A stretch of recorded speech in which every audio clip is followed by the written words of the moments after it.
शिव महापुराण की कथा कर रही है।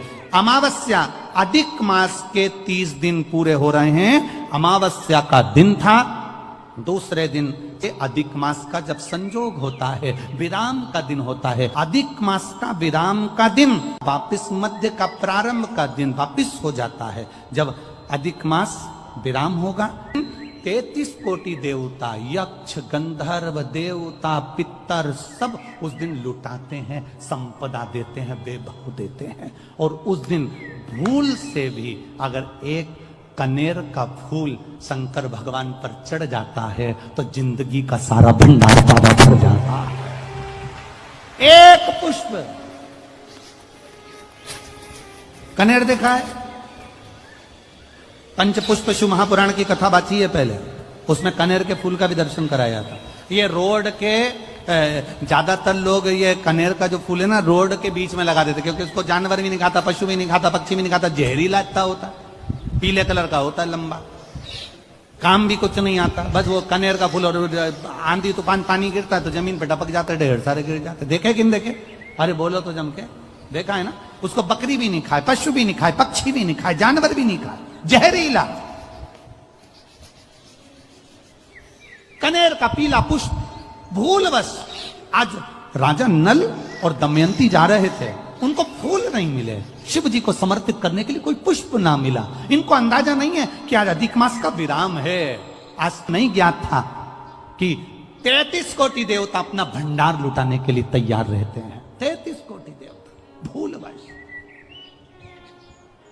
सोमती अमावस्या का फल ही यही है कि जिन वर कन्या का विवाह नहीं होता, जिन लड़का लड़की का विवाह नहीं होता, जिन पति पत्नी में आपसी में टकरार चल रहा हो, अदालत तक बात पहुंच गई हो, जिस घर में शांति नहीं रह रही हो, आपस में क्लेश बड़ा मचा हो, ऐसी हो गया मन में कि अब ये तनाव बहुत बढ़ गया है, संबंध टूट जाएगा, तो निवेदन है सोमती अमावस्या के दिन आप भी सोमती अमावस्या के दिन पीपल के वृक्ष के नीचे जाकर उस पीपल की पूजन कर कर उस पे कुंकु सिंदूर चंदन समर्पित कर कर कच्चे सूत से 7 परिक्रमा करिए। 7 बने तो 7, वैसे तो 108 लगाओगे तो आपके जीवन में सुखता आएगी। और ये वो सोमती अमावस्या पड़ रही है जिसको सोम पुष्प कहा जा रहा है। भगवान शंकर के लिए शुभ है। आप 108 फेरी लगाएं, चाहे दाने से लगाएं, चिरंजी से लगाएं, जिससे भी लगाएं, पीपल की पूजन करें, जल अर्चना करें। इतना निवेदन करता हूं कि आपके घर में अशांति नहीं हो सकती, परिवार में प्रेम जरूर करेगा। निवेदन है जिसके घर में क्लेश बहुत मचा हुआ है, या कोई पैसा खाकर चले गया, धन नहीं दे रहा, रुपया नहीं दे रहा, और बहुत मशक्कत कर लिए, हाथ जोड़ लिया, पांव पड़ लिया, रुपया नहीं दे रहा, तो काली तिल्ली को पानी में गला दीजिए और पानी में गलाकर उसको सुबह पीस लीजिए। सोमती अमावस्या के दिन सुबह पीस कर एक कटोरी में उसमें पीला चंदन मिला लीजिए, उसको लेकर जाइए। 1 लोटे में दूध और जल लेकर जाइए, 5 बेलपत्र लेकर जाइए, शंकर के मंदिर में पहुंचिए। शंकर जी के शिवलिंग को, वो जो तिल आपने पीसी है उस तिल को आप मिक्सर में मत पीसना, हाथ से कूटिए या कोई बैलन से या कोई वस्तु से उसको पीसिए और पीस कर उसका उत्तन तैयार करिए। उसमें चंदन मिलाकर शंकर के शिवलिंग को समर्पित करिए, शंकर के शिवलिंग को लगाइए। केवल शिवलिंग को ही नहीं, भगवान शंकर की संपूर्ण जलाधारी पर, जहां शंकर भगवान की बेटी अशोक सुंदरी है, कार्तिकेय जी हैं, गणेश जी हैं, उस पूरे जलाधारी में जहां पार्वती मैया भी विराजमान है, पूरी जलाधारी को समर्पित करिए। समर्पित कर कर त्रिपुंड लगाइए, अपनी 3 उंगलियां उसी चंदन पर फेर दीजिए। फेर कर अपनी कामना कर कर बेलपत्र चढ़ा दीजिए। 5 या 7 बेलपत्र आपके भाव से आप शिव को समर्पित कर दीजिए। समर्पित कर कर हाथ में कलश लेकर, दूध और जल मिला हुआ पात्र लेकर शंकर को समर्पित करिए और बाबा भोलेनाथ से विनती करिए कि जिस व्यक्ति ने हमारा धन खाया है, जिस व्यक्ति ने पैसा रख लिया या कोई लेकर चले गया या कोई ऐसा काम हो गया कि वो धन आ ही नहीं रहा है, बहुत तकलीफ में है, तो बाबा से विनती करो। मुझे पूरी उम्मीद है कि सोमती अमावस्या इस बार आप जो कर रहे हैं, अगली सोमती अमावस्या जब आएगी, इतनी प्रसन्न चित्त में आप ये पूजन करेंगे, वापिस करेंगे और पूरे परिवार समेत करेंगे। जब आपका धन आ जाएगा, वैभव हो जाएगा, तो आप वापिस उसको धारण करेंगे। फिर नहीं, और लिख के रखना अगली सोमती को फिर करना, जब सोमती अमावस्या पड़े फिर उसको करिएगा, आपको फल अधिक मिलेगा। मेरा निवेदन, जिन कन्या और वर के विवाह नहीं हो रहे, वो सोमती अमावस्या के दिन जाकर बाबा पीपल के पेड़ की फिर ये अवश्य दें। 108 नहीं बने 7 अवश्य दें। पूजन कर कर, दिया लगाकर, घी का दीप प्रज्वलित कर कर बड़े आनंद में पीपल देव का पूजन करें। और निवेदन, जिस व्यक्ति को रोग बहुत हो, चाहे शुगर हो, बीपी हो, या घुटने में दर्द हो, कमर में दर्द हो, या बहुत कष्ट का जीवन निकल रहा हो, यहाँ तक कैंसर जैसी भी बीमारी यदि आपको है, उनकी अमावस्या को मत छोड़ना। निवेदन है, आप एक पात्र जल जिसमें पीला चंदन, पात्र के जल में एक कलश में जल लीजिएगा, उसमें पीला चंदन घोल लीजिए। पीला चंदन घोलकर उसमें थोड़ी सी काली मिर्ची पीस कर मिला लीजिए। काली मिर्ची को पीस कर डाल दीजिए और उसमें 7 बेलपत्र उसके अंदर डाल दीजिए। 7 बेलपत्र के साथ में 7 वृक्ष के पत्ते, कोई भी वृक्ष जो आपके पास में हो, 7 वृक्ष के पत्ते उस कलश में डाल दीजिए। घर से निकलते समय पूरे घर का भ्रमण करते हुए, जिस व्यक्ति को रोग बहुत है उस व्यक्ति का स्पर्श कराते हुए वो जल शंकर भगवान के ऊपर समर्पित कर कर, थोड़ा सा जल बचाकर, पत्तियां सब शिव जी को चढ़ाकर, थोड़ा सा जल बचाकर शंकर की देहली पर चढ़ा दीजिए। शंकर की चौखट पर, भगवान शंकर के शिवलिंग की चौखट पर समर्पित करें। शिवलिंग की चौखट पर समर्पित कर कर उसी जल जो आपने देहली पर चढ़ाया है, उसी जल का भाग थोड़ा सा कटोरी में 1 चम्मच के बराबर लेकर आइए। जो व्यक्ति बीमार है उसके शरीर पर उसको छींटा दीजिए। 3 बार छींटा देना है, सुबह, दोपहर और शाम। उसके बाद में बाबा विश्वनाथ से प्रार्थना करिए। शाम के समय घर के बाहर एक घी का दिया अवश्य लगाइए। मुझे पूर्ण उम्मीद है सोमती अमावस्या रोग मुक्त करेगी, अधिक फल आपको प्रदान करेगी, सुख का अनुभव कराएगी, आपके जीवन का कल्याण करेगी। और निवेदन, सोमती अमावस्या हमारे जीवन को फलित करने वाली है, सुख देने वाली, आनंद देने वाली, हम उसका लाभ अवश्य लें। जो बच्चे पढ़ने में कमजोर है या कोई विद्या के लिए किसी एग्जाम में बैठ रहे हैं, गवर्नमेंट के एग्जाम में बैठ रहे हैं और बच्चे उस एग्जाम में पास नहीं हो पा रहे हैं या निकल नहीं पा रहे हैं, या कोई टीचिंग के लिए, बैंकिंग के लिए आप अप्लाई कर रहे हो, नहीं हो रहा है, निवेदन है, सोमती अमावस्या कल पड़ रही है, 2 स्वस्तिक आपको बनाना है। कितने स्वस्तिक बनाना है? 2 स्वस्तिक। एक स्वस्तिक कुंकू का पीपल के पेड़ पर बनाना है आपको। पीपल के पेड़ पर बनाने के बाद में जमीन पर, भूमि पर एक घी का दिया लगाना है। दूसरा स्वस्तिक शंकर के मंदिर की चौखट पर आपको बनाना है, किसी भी एक साइड में, चाहे राइट में बना लें चाहे लेफ्ट में बना लें। शंकर के मंदिर पर जो स्वस्तिक बनाओगे वो पहले पीपल के वृक्ष के बनाना है। पीपल के वृक्ष के बनाने के बाद में शंकर के मंदिर में शाम के समय आप जाकर स्वस्तिक बना सकते हैं। दोपहर से लेकर शाम तक कभी भी स्वस्तिक बनाएं और एक घी का दिया वहां रखा है। बस इतना याद रखना, पीपल के पेड़ के नीचे जो स्वस्तिक बनाओगे वहां जो घी का दिया लगेगा उसमें गोल बत्ती लगेगी, फूल बत्ती लगेगी। शिव मंदिर की चौखट पर जो दिया लगाओगे उसमें 2 बत्ती लगेगी, लंबी वाली, लंबी बत्ती 2 लगेगी घी की। वो बत्ती आपको शंकर के मंदिर पे दिया कहाँ रखना है? जहां स्वस्तिक बनाओगे उसी के ऊपर 2 बत्ती का दिया लगाओगे। उस समय पर दिए का जो बत्ती है उसका मुख अपनी ओर होना चाहिए और भगवान शंकर की चौखट पर प्रणाम कर कर, निवेदन कर कर, नमन कर कर आप आइए। आपके जीवन में सफलता प्राप्त होगी। आप जिस चीज की कोचिंग कर रहे हो, जिस चीज में उतरना चाहते हो, आपको वह फल प्राप्त होगा। आप सब टीवी पर श्रवण करेंगे, आप सब फेसबुक पर श्रवण करेंगे, यूट्यूब पर श्रवण करेंगे, इसके यजमान आप हैं। आप सबको इस कथा का लाभ लेना है। जितनी ज्यादा आप लोग व्हाट्सएप पे इसको भेज सकते हैं, लिंक शेयर कर सकते हैं, लिंक शेयर करें और इस कथा को सुनिएगा, अपने जीवन को धन्य बनाइएगा। अमावस्या, पुरुषोत्तम की अमावस्या। तुलसी की लकड़ी पानी में घुमाकर, लकड़ी नहीं हो तो माला तो होगी ही, जल में भ्रमण कराकर, जल में घुमाकर, तुलसी की लकड़ी को जल में डालकर स्नान जो करता है, मात्र घुमाना है, लकड़ी डालकर नहीं रखना है, घुमाकर अपने पूजन वाले स्थान पर रख लो, या पानी में पहले से घुमा लो, उस पानी को ले जाकर डाल दो। अमावस्या स्नान जो जीव करता है, शिव महापुराण की कथा कहती है, जितनी वर्ष में सोमती पड़ती है, सोमती अमावस्याएं पड़ती हैं, शनिचरी अमावस्याएं पड़ती हैं, सारी अमावस्या का पुण्य उस जीव के खाते में चला जाता है। अमावस्या के दिन आपको लगता है कि हमारे पूर्वजों का उद्धार नहीं हुआ, हमारे पूर्वजों का कल्याण नहीं हुआ, कहीं अधोगति में कोई चला गया है, उसका बस एक बार, रोज नहीं जरूरत है, प्रतिदिन जरूरत ही नहीं, महीने में एक बार अगर अमावस्या के दिन भी आपने चंदन के थोड़ा सा चंदन अगर मेरे देव अधिदेव महादेव को 7 स्थान पर समर्पित, 7 स्थान शिवलिंग के बताए हैं, जहां पर भूल से भी अगर कोई चंदन की उंगलियां लगा देता है, 7 स्थान ऐसे हैं जहां चंदन की मात्र उंगलियां लगा देने से ही शिव पितृलोक के पितरों को मुक्ति प्रदान करके वैकुंठ लोक का निवास दे देते हैं। 7 स्थान।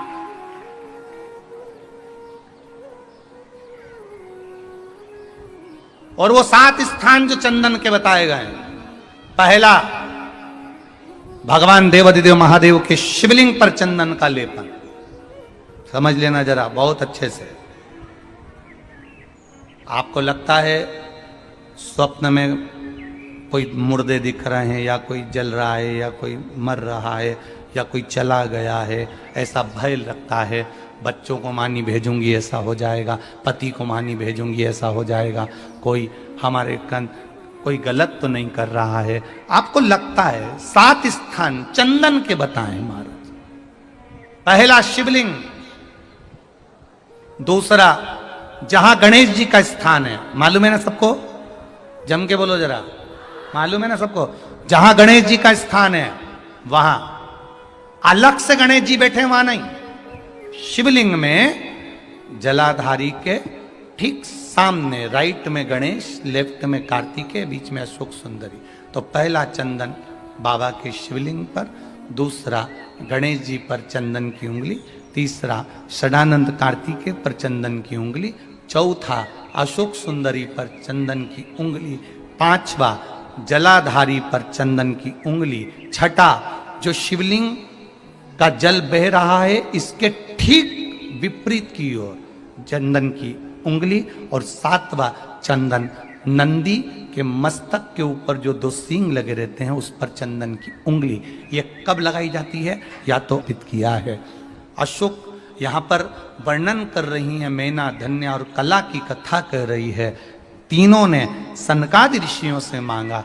चंदन भगवान को अति प्रिय होता है, और चंदन ही एक ऐसा होता है जो पितरों को भी प्रिय होता है, जिसका स्पर्श मात्र लगने से पूर्वजों का कल्याण हो जाता है। वो चंदन का साथ ही सुधा का उच्चारण हमको सुख प्रदान करता है, सुधा का उच्चारण हमें संपदा प्रदान करता है। अगर किसी व्यक्ति के जीवन में खो गया, कर्जे में डूब गया, कर्जा बहुत हो गया, पैसा चले गया, गाड़ी चली गई, मकान चले गया, सब गिरवे रखा गया, सब कुछ समाप्त हो गया, उसको प्रत्येक प्रदोष को, प्रत्येक अमावस्या को घी का दीप किसी भी पेड़ के नीचे, ये 5 वृक्ष बताए हैं पितृभाव के, उन 5 वृक्ष में से कहीं पर भी बड़, पीपल, आंवला, शमी, बेलपत्र आदि 5 वृक्ष में से किसी भी वृक्ष के नीचे प्रज्वलित करे और कामना करे, उसका कर्जा चूकता ही है। घर में यदि क्लेश उत्पन्न हो जाता है, आपका धन, आपकी प्रॉपर्टी, आपकी जमीन, आपका प्लाट, आपका दुकान, आपका पैसा, यदि किसी ने कब्जा कर लिया और छोड़ नहीं रहा, प्रत्येक अमावस्या के दिन पीपल के वृक्ष के नीचे जाकर 2 दीप लगाइए घी के।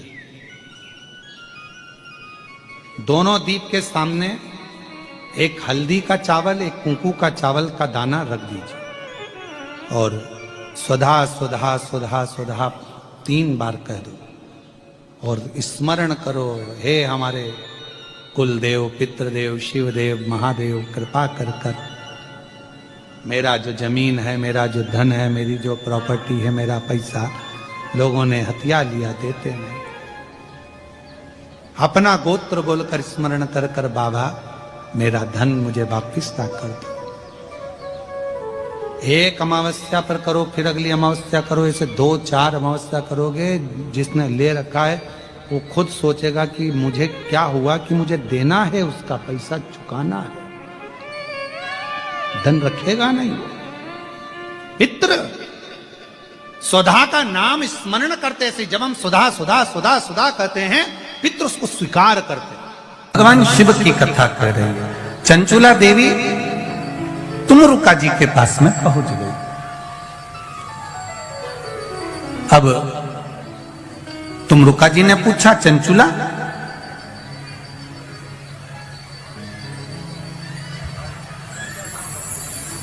तुम यजमान ढूंढने के लिए गई थी शिव महापुराण के लिए, किसी को जोड़े से बिठाना है, आप ढूंढने गई थी, कोई मिला? चंचुला देवी कहती हैं मैंने पार्वती जी से पूछकर शिव जी की आराधना करी, भगवान शंकर को जल चढ़ाया, शिव जी की पूजन करी, पर शंकर भगवान प्रसन्न ही नहीं होते, प्रकट ही नहीं होते। कारण क्या है? तुमरुका जी ने कहा तुम्हारे पूजन करने से शंकर प्रसन्न नहीं हो रहे? नहीं हो रहे। कारण क्या है? पता नहीं।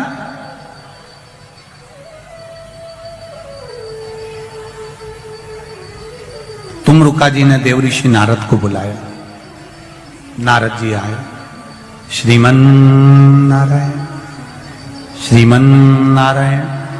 नारद जी ने आकर पूछा, तुमरुका जी क्या बात है, आपने मुझे याद किया, बोलो क्या बात है? ये चंचुला देवी शंकर जी की आराधना कर रही है, जल चढ़ा रही है, सब कुछ कर रही है, इसके बाद भी शिव पार्वती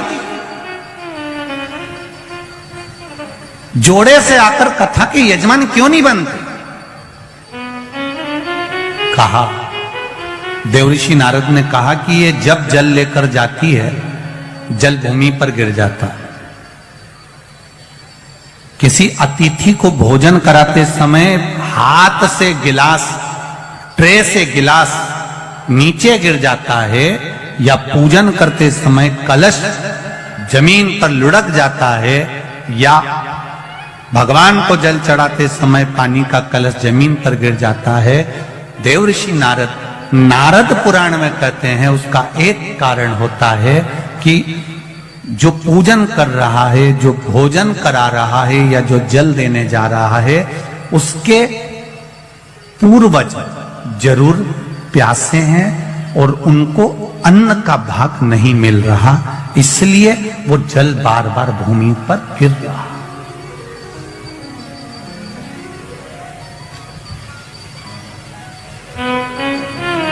आपके साथ में भी अगर ऐसा होता हो,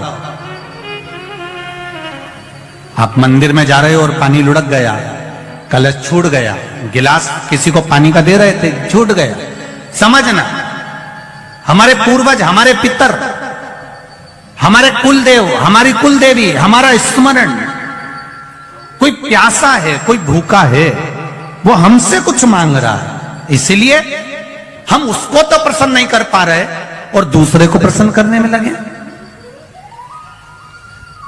हम कई बार कथा में कहते हैं, आज फिर कह रहे हैं, घर में धर्म पत्नी विराज रही है, घर के अंदर धर्म पत्नी रह रही है, तू कभी भी उससे प्रसन्न होकर बात नहीं करता, और ना जाने फोन पर जब भी बात करेगा तो चेहरे पे स्माइल रहती है। बोलो, जितने लोग बैठे हैं जरा ध्यान से बोलना, और जितने लोग कथा टीवी पर सुन रहे हैं, आप घर के व्यक्ति को प्रसन्न नहीं कर पा रहे और दुनिया को प्रसन्न कर लिया तो उसका फल मिल जाएगा। पितृ घर के दुखी, देव घर के दुखी, कुलदेव घर के दुखी, और आप दुनिया को जल दे रहे, उसका लाभ क्या? तो कहा इसका कोई कारण तो जरूर है, इसका कोई तत्व तो जरूर है, इसलिए मेरे शायद ये जल जो है प्रसन्न नहीं हो रहे हैं। उसका कारण क्या हो सकता है? तो कहा इसीलिए प्रसन्न नहीं।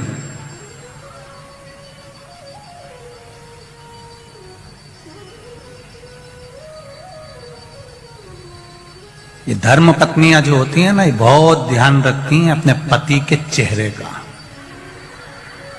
ये केवल करवा चौथ पे चेहरा नहीं देखती है, तो इस अंदाजे में मत रहना कि करवा चौथ पे अकेले वह चलनी में मुंह देख लिया। ये वो करवा चौथ पे जो मुंह देखती हैं, उस स्माइल को बाकी के दिन की स्माइल से मैच करती रहती है पूरे साल।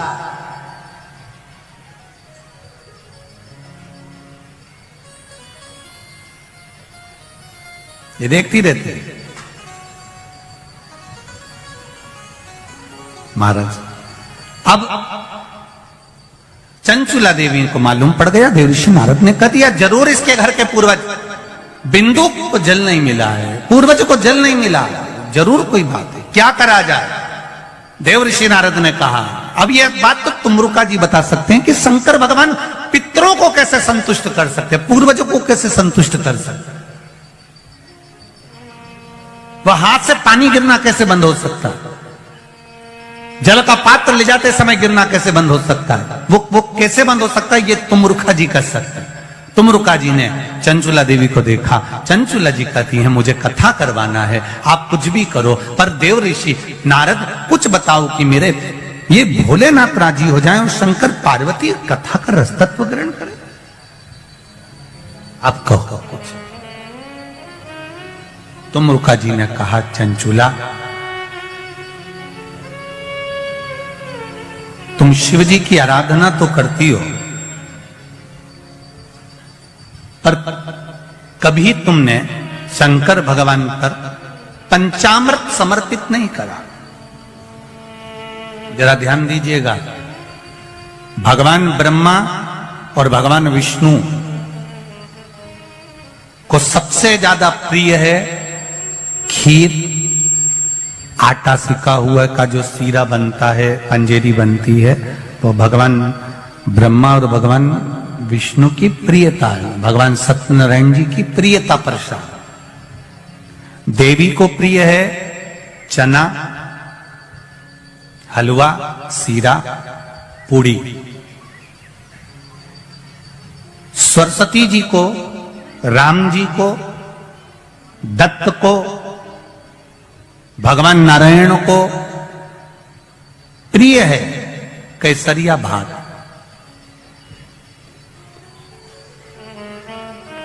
पर 33 कोटि देवी देवताओं में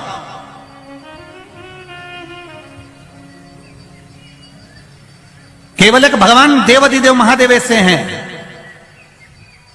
जिनकी प्रियता केवल बेलपत्र और पंचामृत। अब जरा अच्छे से समझ जाना, बहुत ध्यान लगाकर सुनना, बेलपत्र और पंचामृत है। तो कहा पंचामृत तो स्नान के काम आता है भगवान को। दही चढ़ाओ, पंडित जी बोलते हैं, दूध चढ़ाओ, शहद चढ़ाओ, शक्कर चढ़ाओ, दूध चढ़ाया, जल चढ़ाया, गंगा जल चढ़ाया, ये सब तो हम भगवान के स्नान में काम लेते हैं। नहीं, अगर आप शिव जी को एक कटोरी में पंचामृत बनाकर ले जाते हैं, दूध, दही, शहद, घी, शक्कर, ये सब मिलाकर यदि आप लेकर जाते हैं और ले जाकर भगवान शंकर के सामने समर्पित करते हैं,